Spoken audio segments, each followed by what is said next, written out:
Mondays are rubbish. Mondays are the soggy biscuit that you left dipped in your tea for a bit too long. The runt of the litter. Nothing productive or interesting ever happens on a Monday. You spend the first half of the day wishing it was still the weekend and catching up on the things you couldn't be bothered to finish on Friday afternoon, and the second half of the day making plans for the rest of the week.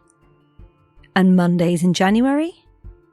Well, you might as well sack it off and call it a day. Today is Monday the 11th of January. And today was nothing like a normal Monday. My alarm squawked at 6 a.m, telling me that I had to drag myself out of my warm cocoon and into the bitter cold dreariness of the day. I rolled over and saw that my partner, Rob, had already gotten out of bed. I couldn't believe my eyes. He was always running late and had managed to time his morning routine to maximize every extra second in bed. I put on my dressing gown and pattered into the kitchen to make myself a cup of coffee, expecting to find him somewhere along the way. The bathroom door was open, and no Rob. Into the kitchen, and no Rob. Where was he? I stuck the kettle on and reached for my favourite mug. Mine was there, but his wasn't. He must have gone into the office early and not told me. I'll tell him off tonight. I ate breakfast, showered, and got ready for work. 45 minutes later, I was heading out of the door and realised that I had lost a keyring from my fob. It was a garish pink fluff ball that my sister had gotten me a few years back. I was gutted, but didn't have time to look for it. Maybe I'd find it in the foot of my car or lying around the house somewhere. As I drove to work, I noticed a new coffee shop in place of one Rob and I often go to on a weekend. They never said that they were selling up or rebranding. I got to work and tried to park in my usual spot, but someone in an Audi had already parked there. Typical. I found a new spot, grabbed my bag, and made my way into the office.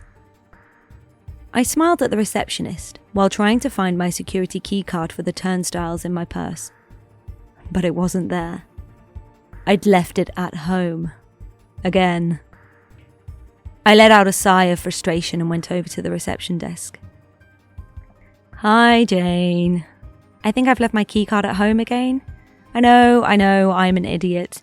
Could you be a darling and let me in, please? She smiled at me. It wasn't her usual cheeky smile with a roll of the eyes. It was professional, polite.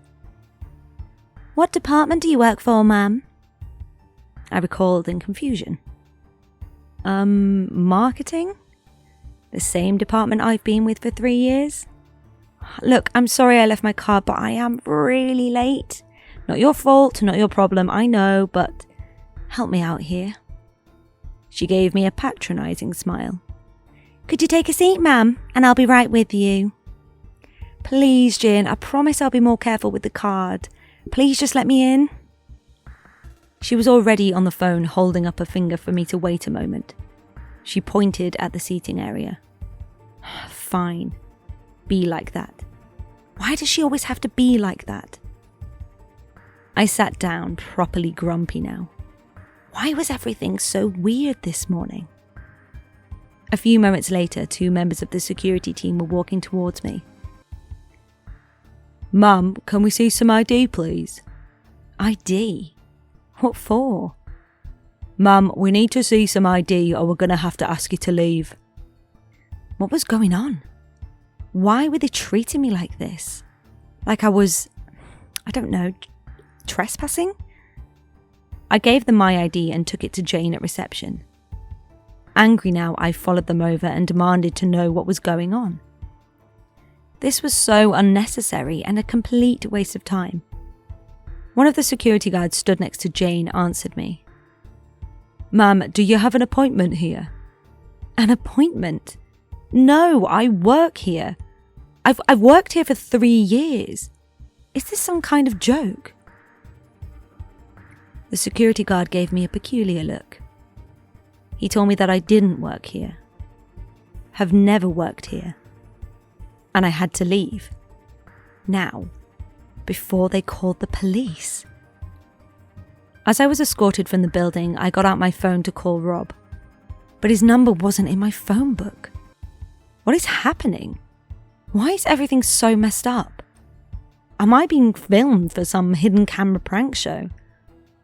I should have just stayed in bed. I hate Mondays. I googled his place of work and called the number. Hello, this is Rob speaking. Babe, it's me. I'm having the weirdest morning ever. Can I come meet you and go for a coffee? I'm really not feeling good. There was a pause. Who is this? He asked. It's Amy, your fiancée.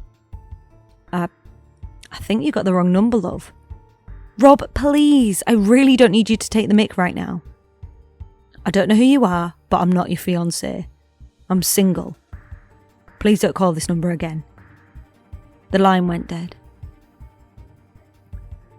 I sat there in silence, not knowing what to do or say. Rob was a real joker, but he would never do something like this to me. Not my Rob. As I sat there playing over the morning's events in my mind, I started to get a sickly feeling in my stomach. Most things in my life were the same, but there were so many differences, both big and small, that it just didn't feel quite right. The keychain, the coffee shop, my workplace, Rob. Something is wrong. Something is really, really wrong. This isn't the world I know. This isn't my world. And now I'm stuck. And I don't know what to do. Oh God, what am I going to do?